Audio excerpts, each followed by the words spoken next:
दो अल्फाज ऑफ और ऑफ दोनों में क्या फ़र्क है? एक तो स्पेल का फ़र्क है, लेकिन इसके अलावा मीनिंग में भी फ़र्क है, जिसको मैं डिफ़ाइन करूँगा। इंपॉर्टेंट टॉपिक है। अगर आपको मेरा लेक्चर पसंद है और मेरी बात समझाने का तरीका पसंद है, तो आप मुझसे ऑनलाइन इंग्लिश लैंग्वेज कोर्स कर सकते हैं एक रीज़नेबल फ़ी पे कर वन ऑन वन क्लास लेके, जिसमें 100% गारंटी दी जाती है कि आपकी इंग्लिश में ज़बरदस्त इंप्रूवमेंट आएगी।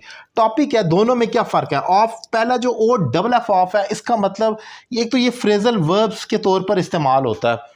जो हम फ्रेज बनाते हैं, जैसे आप कहते हैं गेट ऑफ, वर्ब के साथ ऑफ लग जाता है, तो वो वाला ऑफ है जो वर्ब के साथ लगता है, जैसे get off, turn off, see off, write off. अब ऑफ एक ही वर्ड है, लेकिन जिन वर्ब के साथ लग रहा है उनका मीनिंग चेंज करता जाता है। फॉर एग्जाम्पल, गेट ऑफ कहते हैं जब आप किसी बड़ी ट्रांसपोर्ट से उतरते हैं, पब्लिक ट्रांसपोर्ट से, जैसे बस होगी, ट्रेन हो गया, उस पर चढ़ेंगे तो गेट ऑन, उससे उतरेंगे तो गेट ऑफ हो गया।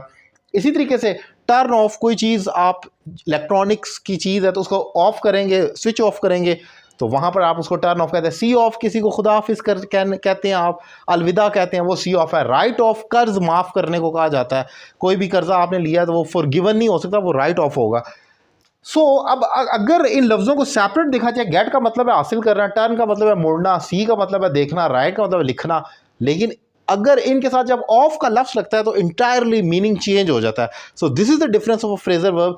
इस it basically adds itself with any verb and it creates a new meaning. ये किसी वर्ब के साथ जुड़ता है और एक न्यू मीनिंग क्रिएट कर देता है। Simple is that. तो ये एक ऑफ हो गया। इसके अलावा आप ऑफ को एक एडजेक्टिव के तौर पर भी कह सकते हैं। हिज मूड इज़ ऑफ, तो वो ये वाला ऑफ होता है, जिसका मतलब बंद होना, यानी उसका मूड ऑफ है, तो ये वो वाला ऑफ है। His mood is good.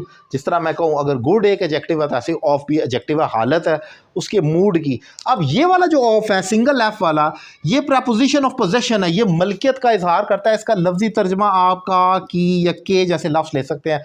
जैसे the government of Pakistan, Pakistan की हुकूमत, मलकियत है पाकिस्तान की। द इश्यूज ऑफ पीपल, जब बड़े पैमाने पर, बड़े स्केल पर पोजेशन का इजहार किया जाता है तो वहाँ पर ऑफ आता है। जैसे मैंने एग्जांपल दी ना, पाकिस्तान की हुकूमत, बहुत बड़ा पाकिस्तान और उसकी हुकूमत, तो ऑफ आ गया।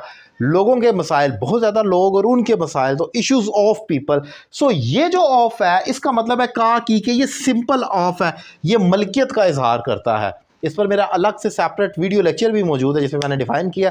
बहरहाल शॉर्ट करके मैंने डिफ़ाइन किया, टू द पॉइंट, ज़्यादा इसको लंबा नहीं किया, एग्जैजरेट नहीं किया। मेरा ख्याल है लेक्चर आपको समझ आ चुकी होगी मेन पॉइंट। अगर फिर भी कोई कन्फ्यूजन हो तो आप मुझे व्हाट्सएप पर मैसेज कर सकते हैं, और अगर आप ऑनलाइन क्लास लेना चाह रहे हैं तो नंबर आपकी स्क्रीन पर मौजूद है। Thank you very much.